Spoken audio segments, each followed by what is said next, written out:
Good evening. This is John Milburn for Laws 11057, Introduction to Law. We're into week 3, term 2, 2019. Thank you so much for everyone joining us this evening. We have a good roll-up.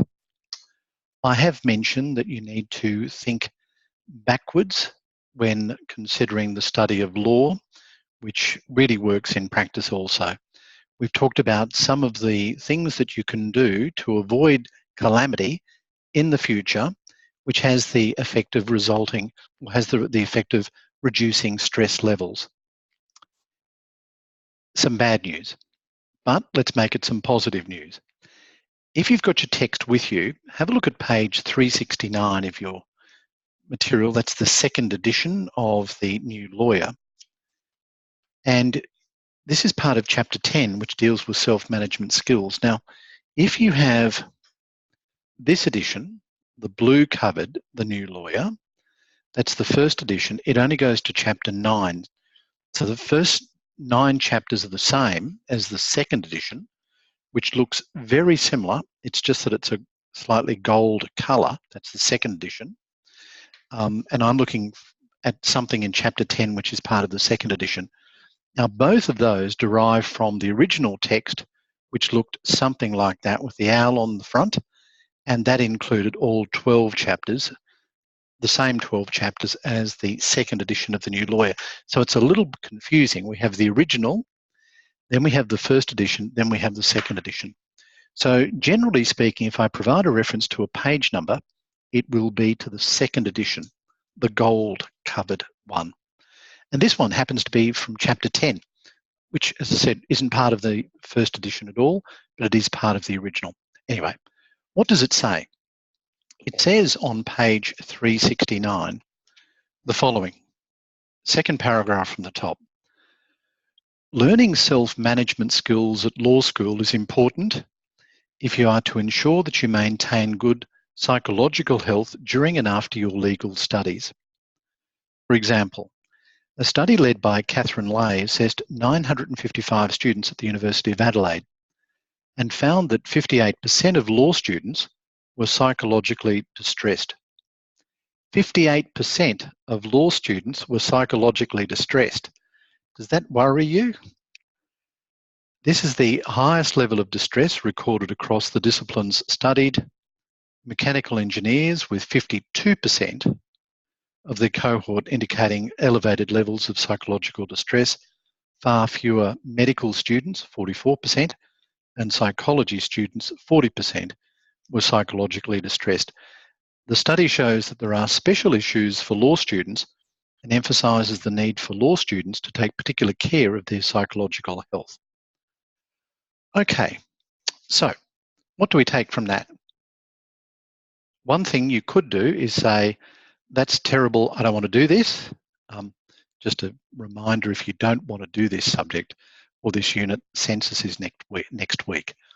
I'm not encouraging anyone to leave the course, just a gentle reminder. But if you think I keep harping on about the same things, about looking after yourself, planning, being ready, it really comes down to that statistic.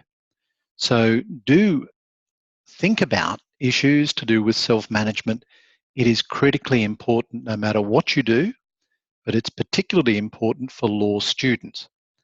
And I suspect that that only becomes higher when you go into practice, just to give you the heads up.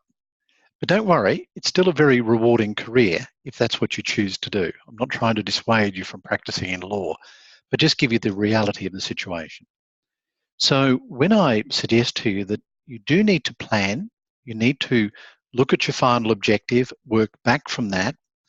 You do need to set up your bookmarks, catalogue your material, work on your toolkits so that you've got a clear idea of the process that works for you. You'll understand that what I'm attempting to do is encourage you in a very practical and real way to avoid the psychological distress that apparently 58% of law students were experiencing, at least in the University of Adelaide, during that particular test. Okay, take that test for what it's worth. It's only 955 students, And I'm not sure how many of those law students were law students. I don't know. All right, any questions, comments? We've got a few on the chat facility, and people are providing some hints as to how they might deal with psychological stress. So thank you for that. One thing you can do is ask for help. On the Moodle site, we have the Q&A section, which is where I encourage you to ask questions. Also, people have referred each other to the Student Success Team. Email is sat@cqu.edu.au, and that might help you. You should by now be familiar with the student portal and your ability to ask questions. I'm just going to share the screen for a moment and show you this opportunity for you to generally ask questions. And it's www.cqu.edu.au/FAQS/ask-a-question. And that's where you can ask a general question to seek some assistance. And the Student Success Team might assist you in that regard. I've talked about the use of language and precision in language. If you can write and communicate in a simple and direct style, you'll find the task of practicing in law easier. You'll find the task of studying easier. I'm going to say something now which is intended to be a comparison for the next thing that I'll say. And I'm going to ask you to vote. So this is to do with plain language and avoiding legalese, etc. I'll give you two versions of basically the same thing, number one, number two, and I'll ask you to vote. So we're ready? Listening carefully. Thank you for enrolling in Introduction to Law for Central Queensland University, where in the course of completion of your studies, you will be encouraged to interact, communicate, and enter into written and verbal dialogue, perhaps singularly or perhaps in a supplementary or alternate fashion, in a group session with not only your lecturers/unit coordinators, but also your fellow students and other interested parties and stakeholders from time to time. You will be called upon from time to time in written and/or verbal format to communicate in a number of different ways and to a number of different people, perhaps identifying individually or as a group, or perhaps in a more general sense to members of the interested public. During the course of your studies, you will be encouraged to become super efficient with your verbal and written projections.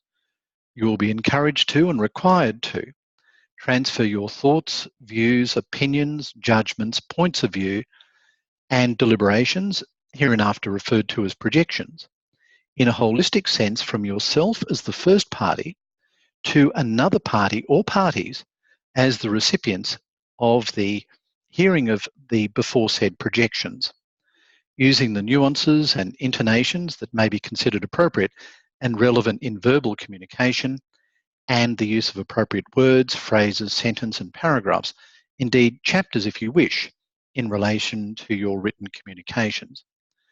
The communication paradigms, examples, models, standards, prototypes, and templates that you will be called upon to become involved in will require the transfer of information, ideas, arguments, and suggestions from you to others in a comprehensive and yet comprehensible verbal or written format.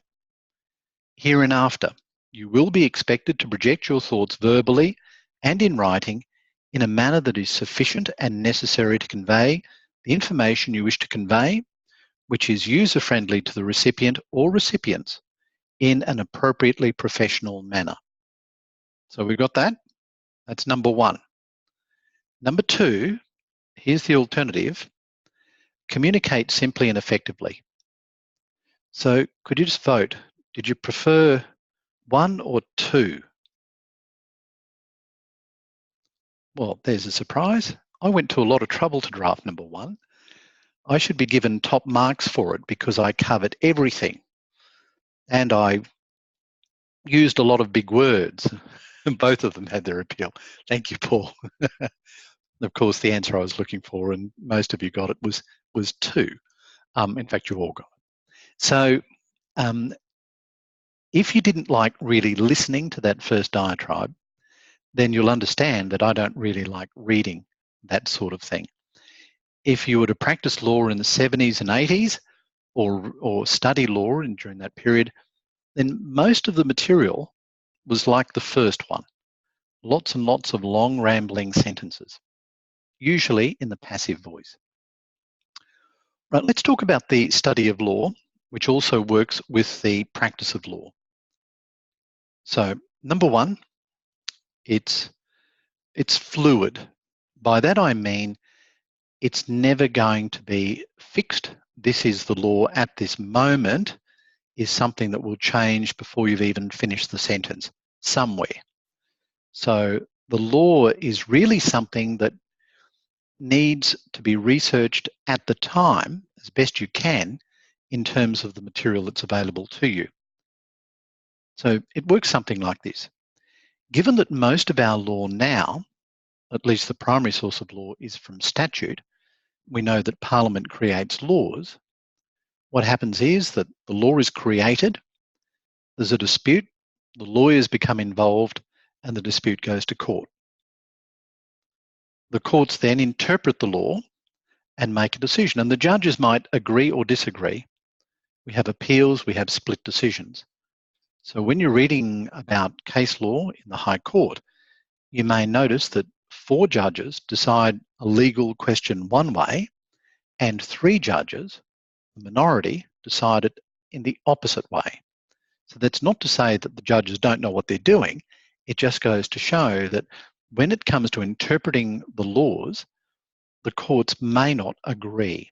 And we have appeals that are very often successful from one court to another, where in the appeal jurisdiction, the judge or judges in that situation disagree with the earlier legal conclusion of the lower court. So what happens is that the judges then interpret the law, and the community or Parliament or both react to that. So what happens? Parliament creates new laws that override the decision of the judges, which means that the law that was created effectively by judge-made law is within a moment overruled by fresh statute. Then, of course, we have an election, we have a new Parliament, and the new Parliament comes in and repeals the laws that were made by their opponents in the previous parliamentary session. So it's always changing. So given that it's always changing, the important aspect for you is to understand the basic principles and apply those basic principles using your legal logic and, very importantly, using your legal research skills. That's why I'm talking more in general terms than I am in terms of specific laws, at least at this stage. What it also means is this: there's not necessarily a right or wrong answer. In many of the units that you'll study during the law degree, if you are studying as part of the full law degree, you'll be given dispute scenarios and you'll be invited to provide a legal answer to that. And the conclusion that you may arrive at is potentially completely different to that which your fellow students or lecturer arrived at. That doesn't mean that you'll necessarily fail. In fact, you can do quite well. Now, don't get me wrong. If you provide an answer which is based on an incorrect premise or a legal principle that simply doesn't apply in those circumstances, you will be marked down severely. So when I talk about the potential for obtaining a good mark, even though your response may be entirely different, I'm really talking about identifying the appropriate legal principles, but just applying them in a different way, which is, again, like the High Court, 4.3, they've identified the legal principles, but applied it a different way. There's some room for creativity, always, and you can always look at things in a different way, but the final conclusion is not necessarily going to be it. Now, given that comment, you need to be aware of be wary of the simplistic answer. In other words, if you have a contract matter and you're presented with a scenario, it may be tempting to say, well, the response to that's easy. This is clearly the answer.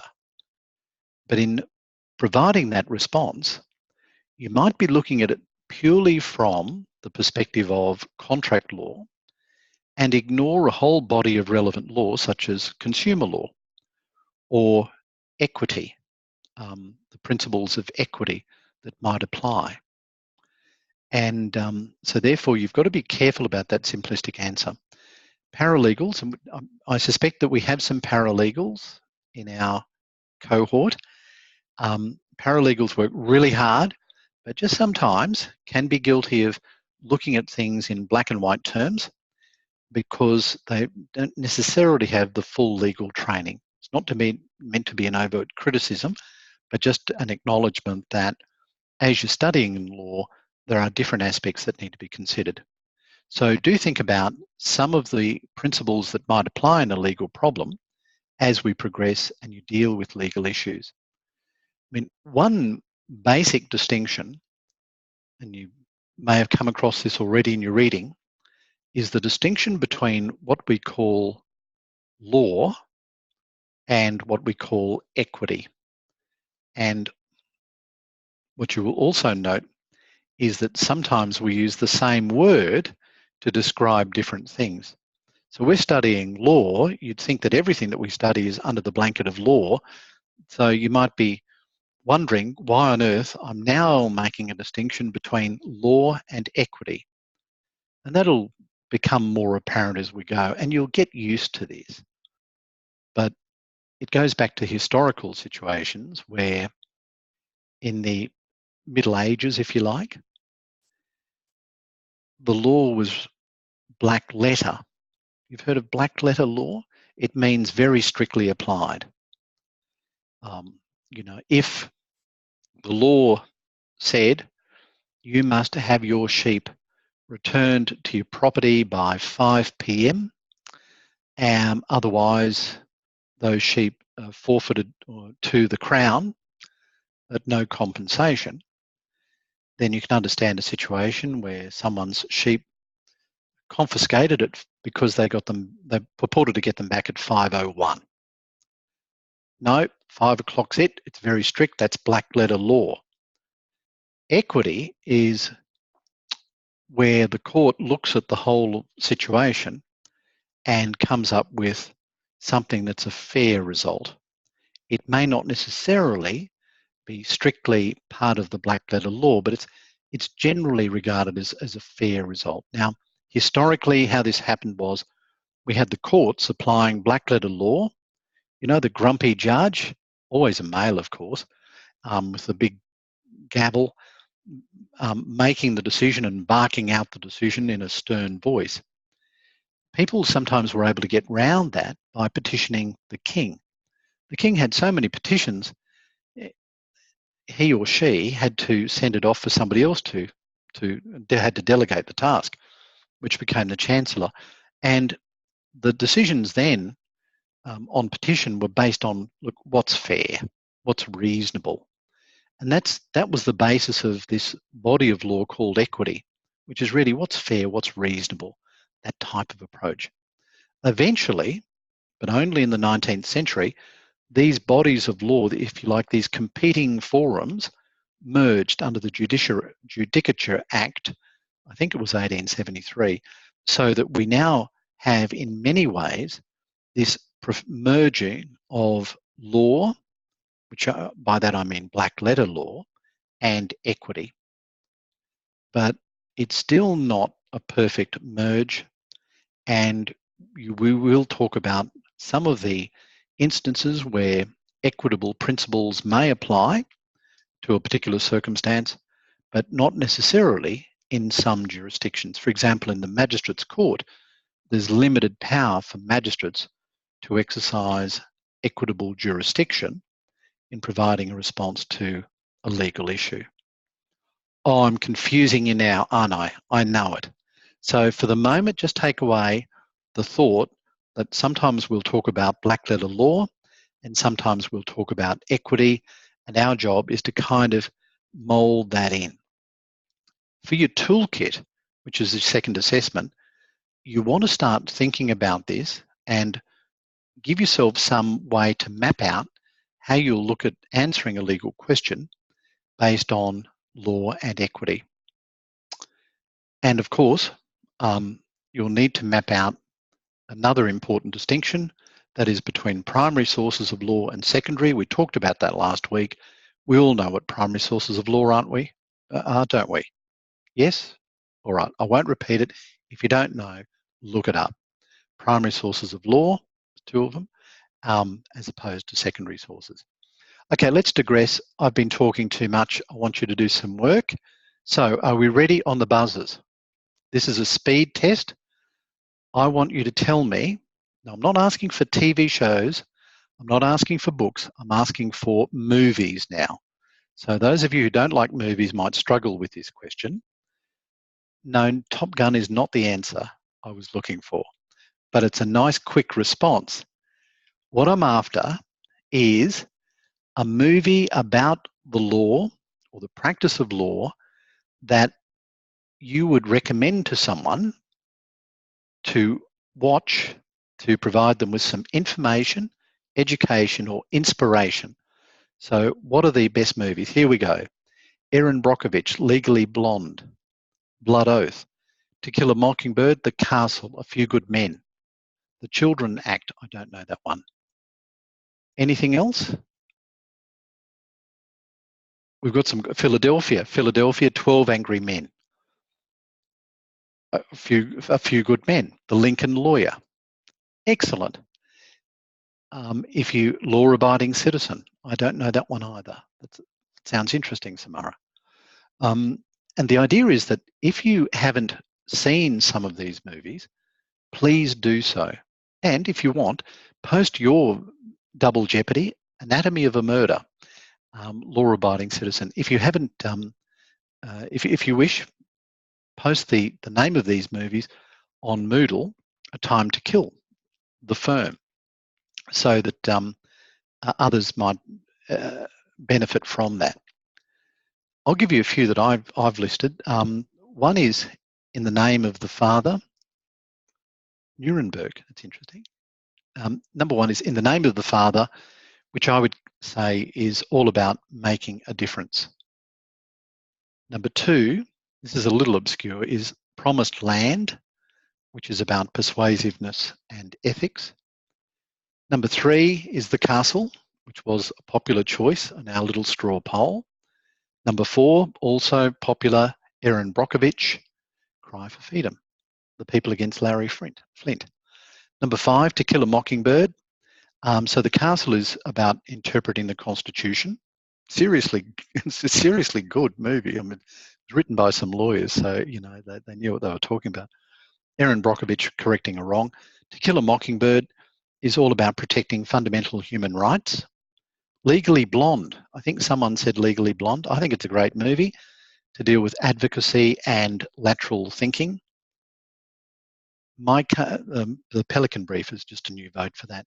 My Cousin Vinny is the importance of carefully considering the evidence. I think that's an underrated movie. 12 Angry Men. There were some votes for that. Have a look at the 1957 black and white version. Watch out for Juror number 8, played by Henry Fonda. And number 9 on my list was Philadelphia, which was also popular on our straw poll, which was truly inspirational. Okay, enough of that. Let's get back to work. One of the things that you may have noticed about this unit already is that there's a lot of information. If you came into it thinking, well, I'll just read the textbook and that's it, that's not going to cut it. We have a lot of platforms, we have different modes of communication, we have different material, we have different ways of accessing legal material. It's not just the textbook, but you know that by now. So again, what I want you to do is be studying proactively so that if you come across something that you like, please catalog it, bookmark it, add it into your toolkit, or do something that makes it possible for you to logically think through processes. You see, it seems to me, going back to the first thing that we talked about tonight, that part of the psychological distress that law students might face is being confronted with a problem and then immediately thinking, where do I start? I've worked so hard. I've put in 60 hours a week for 12 weeks, but I can't see, what is it? Is it the trees for the forest? Is that what we say?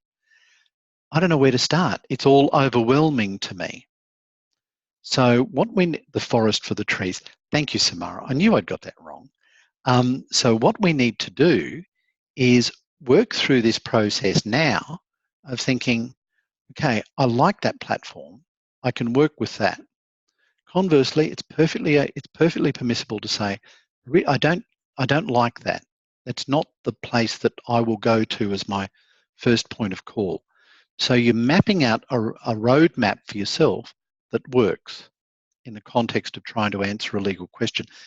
And the homework that I gave you last week, which some people responded to extremely well, thank you, was to look at a newspaper article, a TV article, or something which would get them to think about, okay, here's a legal problem.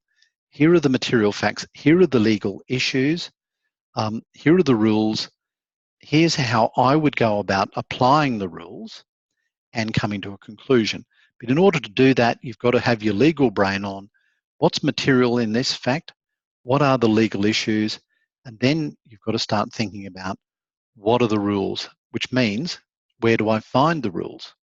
You don't go to the new lawyer to find the law in relation to criminal offences.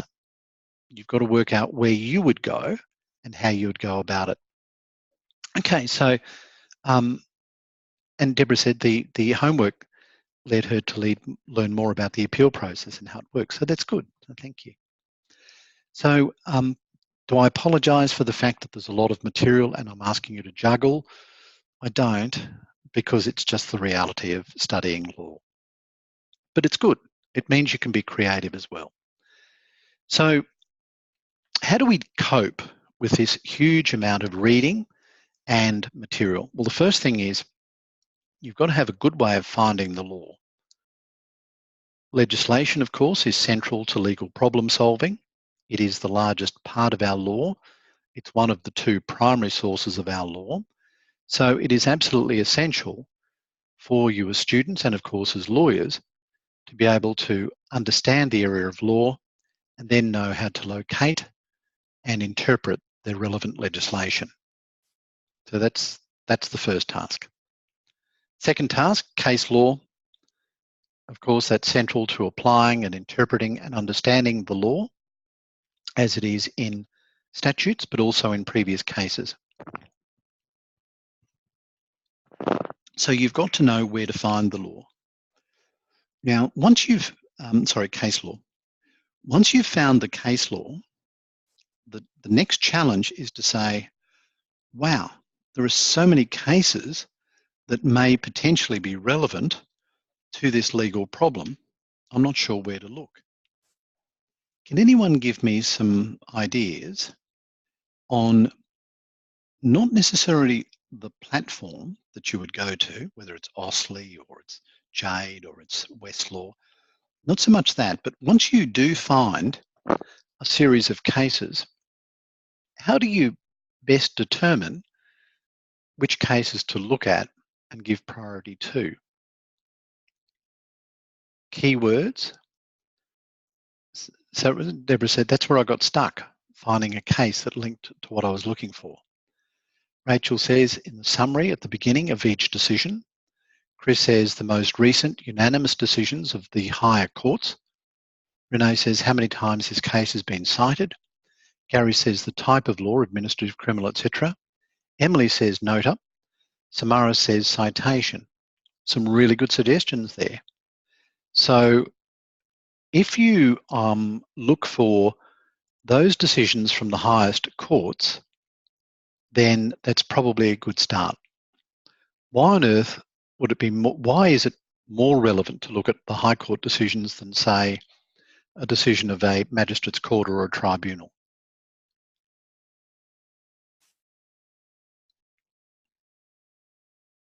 Lower courts have to follow.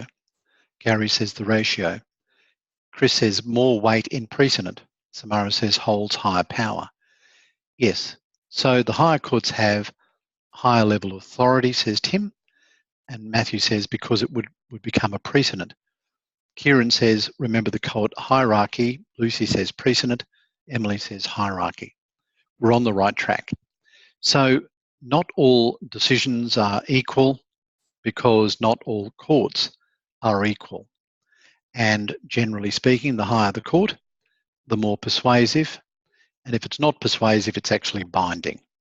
So, but within the context of that, we need to also ask whether the court was actually applying law or making law in order to make its decision, as opposed to making a comment which was almost supplementary, not necessary for making the decision, but said anyway as an almost, and by the way, let me also say this.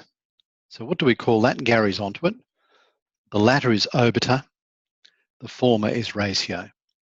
So ratio is more persuasive and binding than obiter, but obiter is highly persuasive. It's not specific, it's not as such binding. So even within the court decision, there are different priorities that might be attributed to different words or rulings that are given by the court. So it gets a little confusing. But you've all got some good ideas there. And having a look at those decisions that have been most often cited is a pretty good way of determining how important the case is. In order to determine how often they've been cited, you need to learn how to use your favourite citator. Some people use NoteUp, others use different citators. They're all very good. And have a look at LexisNexis, have a look at Westlaw, have a look at Jade Barnett, and get an idea of which one you like as well. So what that means is some have percentages on sites. If you haven't yet looked at the university library, you need to do that. Let's have a look at a screenshot now for the university library, specifically the databases for law in CQU. Have we all looked at this? I hope so. If not, that's your homework for this week. And if you need some further guidance, have a look at some of the videos in relation to legal research. Otherwise, just set aside some time and lose yourself in these legal platforms, because as you go on a journey, I hate that word, but if you go on a journey, you're just wandering around through the platforms, you might stumble across some things that you really like that you can use. So here we have the databases for law, and helpfully you'll see that some are marked as a key resource. You'll see OSLE's there. Now you don't need to access OSLE through the law resources on the CQU site. OSLE is readily available for free outside of this online library for CQU. But others, such as CCH, First Point, Lexis Advanced Pacific, Westlaw, are not available for free away from the library. So these are some of the paid resources. Let's have a look at one example, which is Lexis Advanced Pacific. Most people are Lexis people, LexisNexis or Westlaw. They're pretty much direct competitors. And I think it's pretty evenly split in practice between those that like LexisNexis and those that like Westlaw. If you go to, for example, LexisNexis, I'd recommend that you consider Hallsbury's Laws of Australia at an early stage and maybe case-based cases. But if you look at Hallsbury's Laws of Australia, you'll see that it contains a table of contents, and this is an excellent resource it's a secondary resource, of course, it's not a primary source of our law. But if you're looking for some general information, which is very well written and authoritative, then on bankruptcy, for example, this is a great place to start looking. So Hallsbury's might get you started. If you're on the web, if you're on the Westlaw site, look at the Laws of Australia. Okay, I won't go into that anymore, but I do cover this in more depth in some of the legal research videos, and there are some other specialist videos from academics at this university, and I think some of them are on the Moodle website or web page. So I'm just going to, I won't name names here, but I'm going to ask for an honest response to this.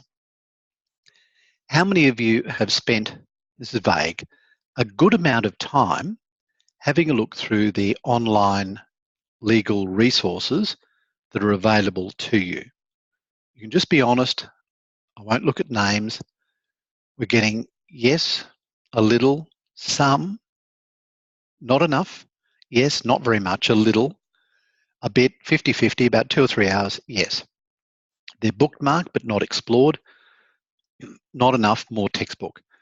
Okay, so thank you for your honest responses there. Part of your homework this week is to start to explore, and I'm sorry my voice is going here. Oh, someone spent a whole day over the weekend. Well, that's good. And someone says, and I'm going through the legal research videos that you're exploring. So the legal research videos might provide you with some way of accessing this material and get you started. All right, well, thank you for that. So this weekend, if you can, during the week, start to play around with these legal resources, but do it proactively. If you find something, attempt to catalogue it in a way that makes sense for you and learn how to access it quickly as you go. Now, if you're the sort of person that likes paper, then there are some other resources you can consider. One, which is through the Caxton Legal Service, is this publication. This is probably an older edition. It's the Queensland Law Handbook. It's actually digital version now, and I think it's free, and I refer to that on the legal website. So it's quite thick, but it's a little bit like Hallsbury's, but in miniature, in that it deals with a whole range of different legal topics, but written in a very practical way, a very useful way. Other textbooks, this one's very good, which is the Australian Legal System by Russell Hinchey. Another is Michelle Sanson, Connecting with the Law. These are for general information. And finally, a useful one to have handy is the Australian Legal or Law Dictionary. This one is Oxford, quite thick. So just get you started with some information. And many of these things are available online. In fact, I think they all are. All right, so when you're reading your textbook, you'll see that it's divided into 3 basic parts. Part 1 is knowing the law, chapters 1 to 5. Part 2 is doing, which are chapters 6 to 10. And part 3 being chapters 11 to 14. Oh, and Samara's given a plug for the legal research videos. Thank you. Now let's highlight some of the important things. Threshold learning outcomes, page 27 of your text. And there are 6 of these thresholds learning outcomes. So number 1 is knowledge. That's a threshold learning outcome for the study of law is knowledge. Number 2 is ethics and professional responsibility. Number 3 is thinking skills. Number 4 is research skills. Number 5, communication and collaboration. And number 6, self-management.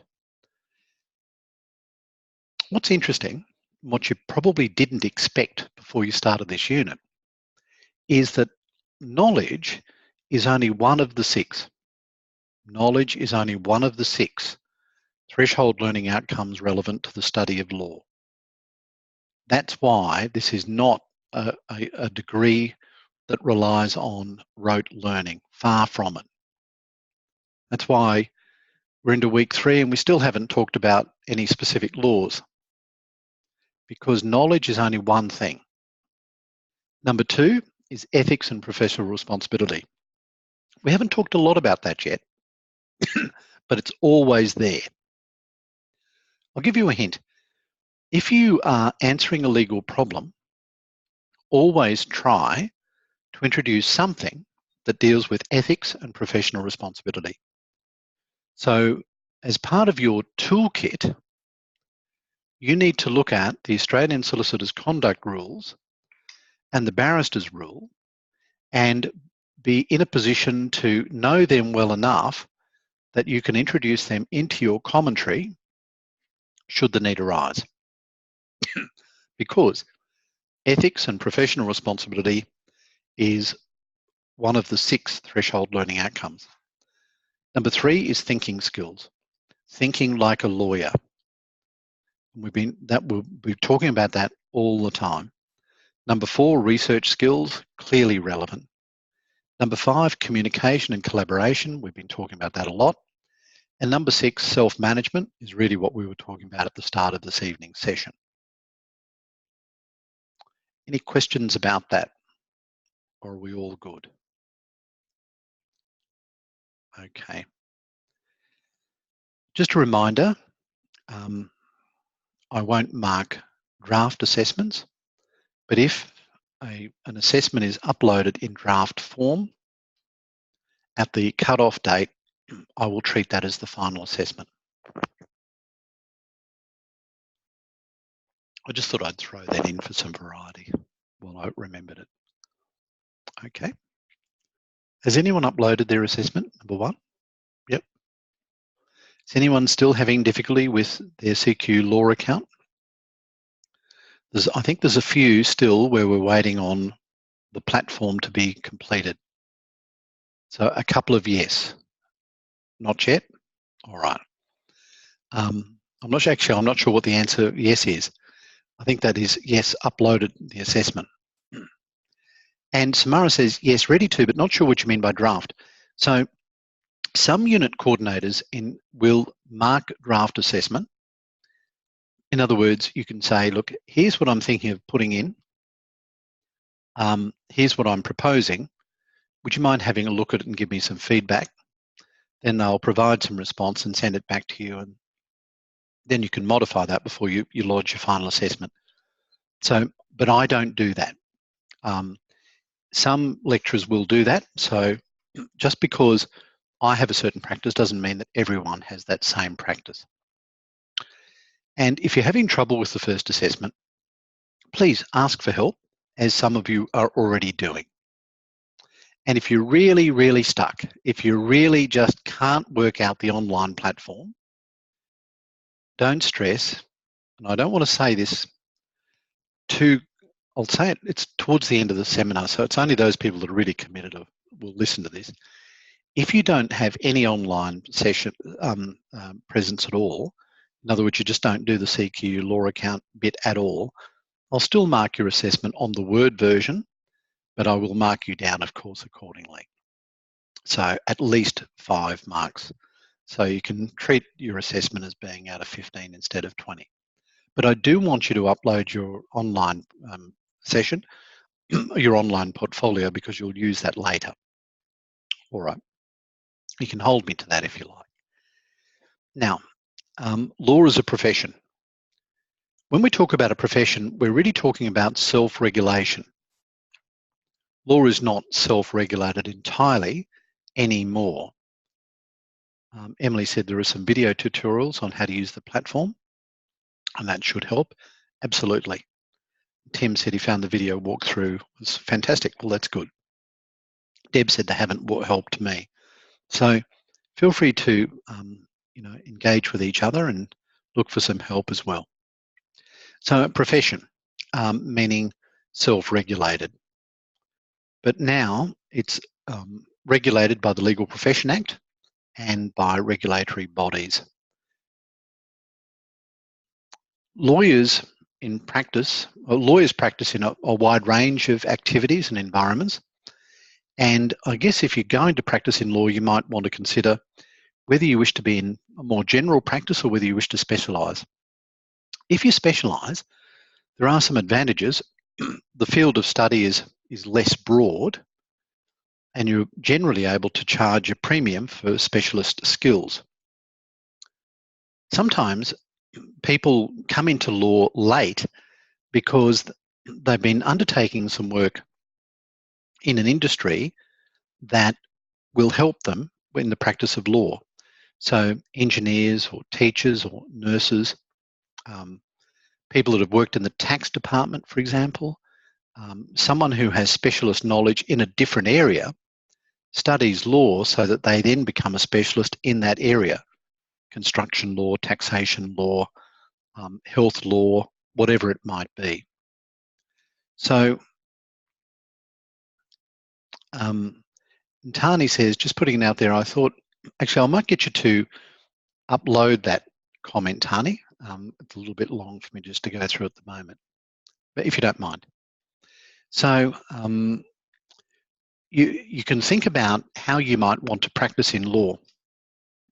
When it comes to the realities of legal practice, have a look at pages 7 to 10. There are some misconceptions, but the first chapter is useful in terms of giving you an opportunity to think about whether it's for you. For example, activity 1.10 on page 10 provides a checklist to identify areas that you may need to work upon through your legal education to becoming a new lawyer. They're like, if you like, attributes. So I'll summarise these by saying, to practice in law, you need clarity of thought, good communication skills, even better listening skills. You need to be well organised, technologically capable. You need to be committed, personable, flexible, tolerant of people, and analytical, and have problem-solving skills. Okay. Work sectors. The basic distinction is in Queensland is between barristers and solicitors. I think the breakdown is at least 90% solicitors and up to 10% barristers. But many people with law degrees don't practice in the law. And I think by far more people with law degrees practice outside being a solicitor or barrister than are actually practicing as a solicitor or barrister. So increasingly, there's a number of people that work in the government field, academics, corporate or community sectors with their law degree. One thing you'll hear about quite often is the Priestley 11 courses. So on page 26 of the New Lawyer, there is a list of the Priestley 11. These are, if you like, the core areas of study for law: administrative, civil procedure, company, constitutional, contract, criminal law, equity, including trust. We've talked about equity already tonight. Evidence, professional conduct, property law, and tort law. There are other areas that are not part of the Priestley 11. For example, alternative dispute resolution, e-law, environmental law, a whole range of other things that aren't there. But the Priestley 11 are the core 11 courses or units in your study. So just a quick run through of some of the highlights in the first few chapters. Making the most of your legal education, which is on page 28. You'll have a look at that in terms of strategies. And one thing you can consider to supplement your legal education, if you've got some time, is to think about engaging with local community legal centres and possibly even going to some legal advice sessions. maybe going to court and just simply watching what happens in a courtroom. You could consider asking if you could volunteer at a law firm or at some other legal institution that might assist you, and that will help you to better understand the practice of law and give you some idea of what it is that you wish to do in practice. Now, very importantly, the next thing is your professional identity. So have a look at pages 37 to 40.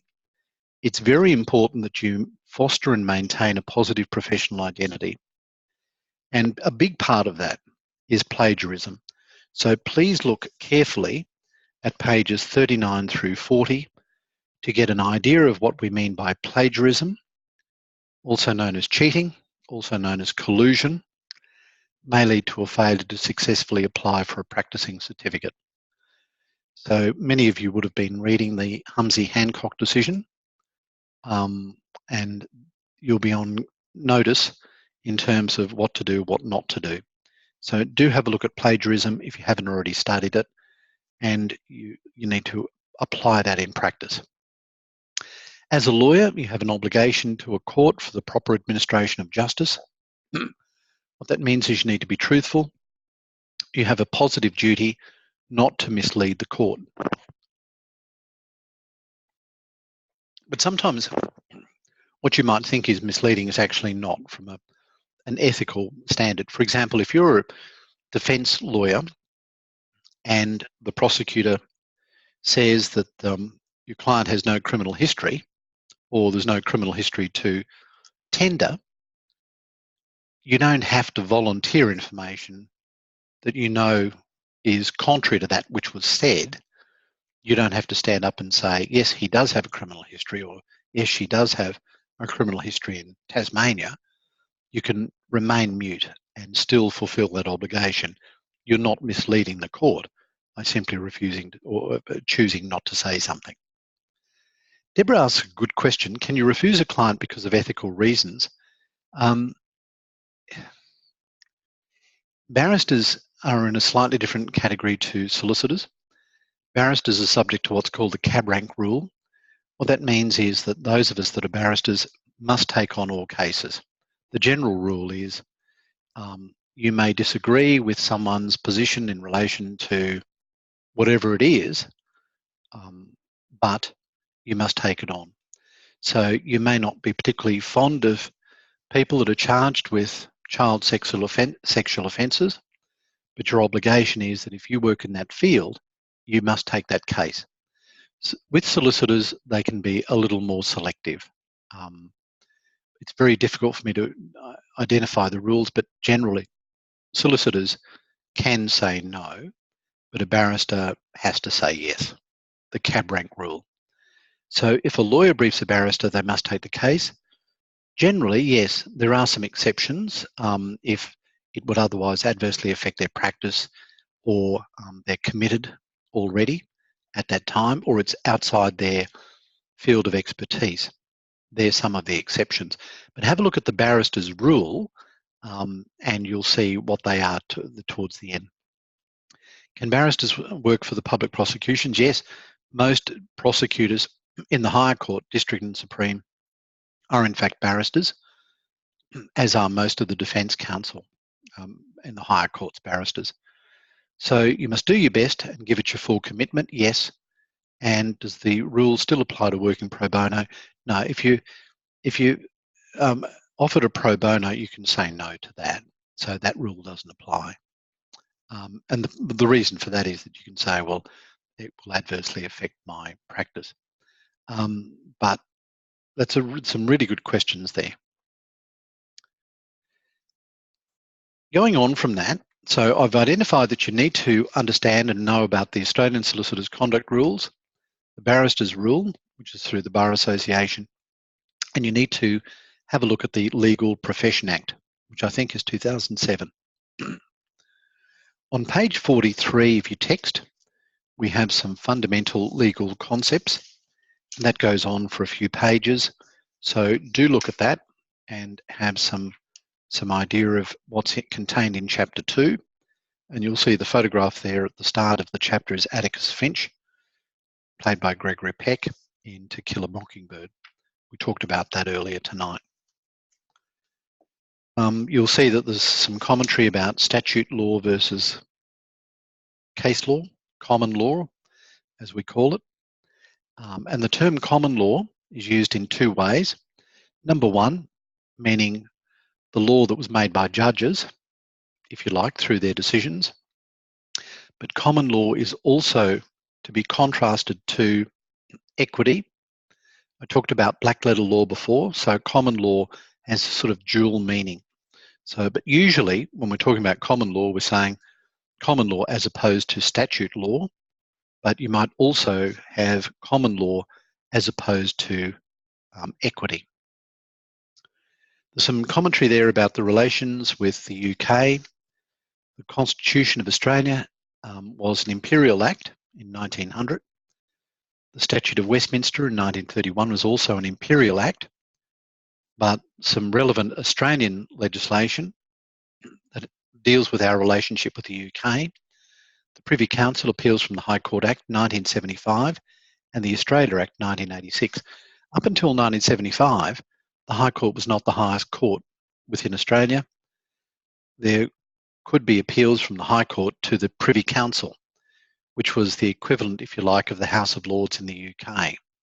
So that domestic matters that went to the highest court in the UK went to the House of Lords. Those matters that came from outside the UK went to the Privy Council.